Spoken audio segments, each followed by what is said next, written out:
What's going on, guys? Welcome to Inside the Horseshoe. My name is Matt, and today's game day as the Indianapolis Colts are hosting the New York Jets in this must-win game for the Colts. Now, in today's video, I'm going to be going through my keys to victory, and then I'll give you guys my prediction on who I believe is going to win at the end of the video. So with that being said, let's get into my keys to victory. This first one, I think we can all agree with, and that is that Carson Wentz needs to make smarter decisions in this game. Because, look, the first 7 weeks, I was defending Carson Wentz. I said Carson Wentz is a really good quarterback. The reason why the Colts were 3-4 at that time was not because of Carson Wentz. It was because of everything else. The offensive line was not performing well those first 4 or 5 weeks. It just wasn't. And Carson Wentz didn't have time to make decisions. The entire team as a whole did not do what they needed to do in order to get the wins. Carson Wentz was playing good enough to win. However, this past week was the first time all year that Carson Wentz had a bad game. He was terrible, absolutely terrible this past Sunday against the Titans. He didn't look good at all. He was making really dumb decisions, and it's just not what we need. So Carson Wentz needs to make smarter decisions. Don't make throws like you did in overtime that resulted in an interception when you had Jonathan Taylor just wide open, but you decided to throw it to Michael Pittman instead, even though he had 2 or 3 guys on him. Don't throw it in that direction. Throw it to Jonathan Taylor. That's what I'm talking about when I say he needs to make smarter decisions. Don't just go for the home run.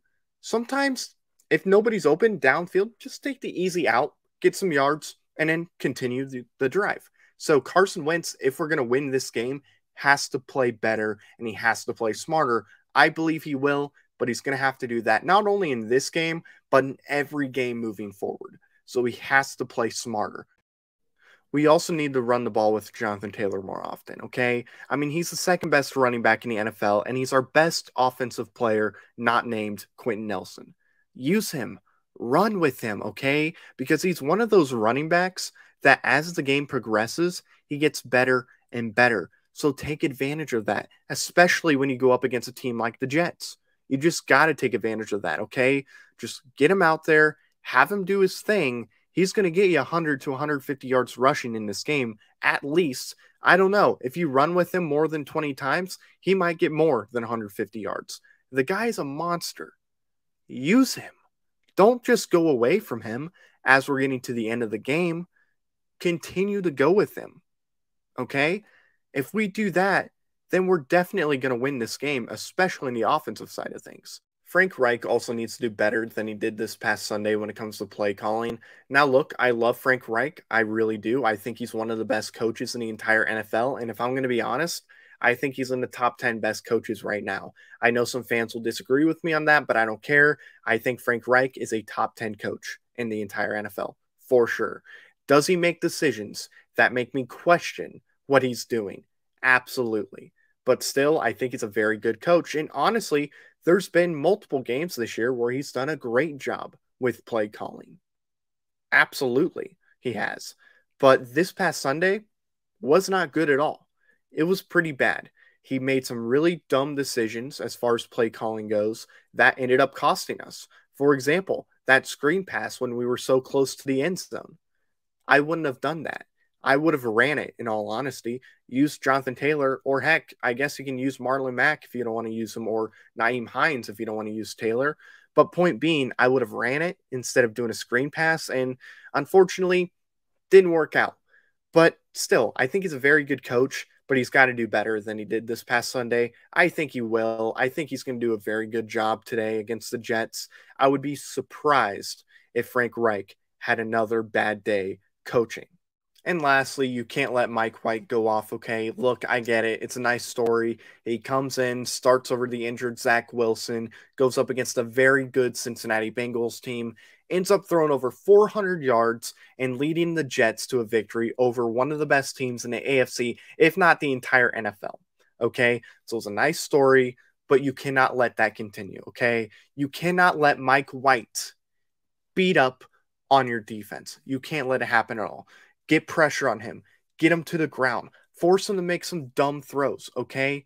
Do not let him go off. Because if you let Mike White do what he did against the Bengals, if you let him do that to you, That's not good at all. That is really, really bad, and that is not going to look good at all, especially when you allow a backup quarterback to do to you similar things that he did to the Bengals. You cannot do it at all, okay? So bring pressure to him, get him to the ground, force him to make some mistakes. Don't let him get easy throws. He's going to do a lot of checkdowns more than likely because I believe that's what he did against the Bengals. So if he does that, don't let the receivers go off and get big yards. Contain him, get him to the ground, and show the NFL why Mike White is a backup. So with all that being said, it's time to get into predictions. Now look, I know in every single week I've said it's going to be a great game, it's going to be close, but the Colts end up winning.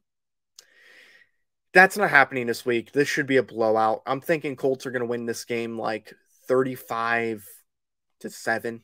I honestly would be surprised if the score was closer than 3 touchdowns. It should not be close. This should be a blowout. You should go in there on national TV and just destroy the Jets. Okay? Do not make it close. Do not feel bad for them. Go in there with the mission to punch them in the mouth and destroy them. 35-7.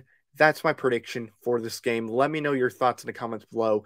Thank you so much for watching this video. If you're new or if you haven't already, I would greatly appreciate it if you click that subscribe button. Also, click the bell icon. That way you're notified whenever I upload a video or whenever I go live. Also, if you like this video, smack the like button. And again, let me know in the comments below your keys to victory, your prediction on who's going to win this game, all that good stuff. So thank you very much for watching. I've been Matt, Bleed Blue, and we'll see you next time. Bye-bye. Thank you very much for watching this video. If you like it, make sure you watch one of these other 2 videos. They're cool. Also, if you're new, please click the subscribe button as well as the bell icon. I greatly appreciate your support.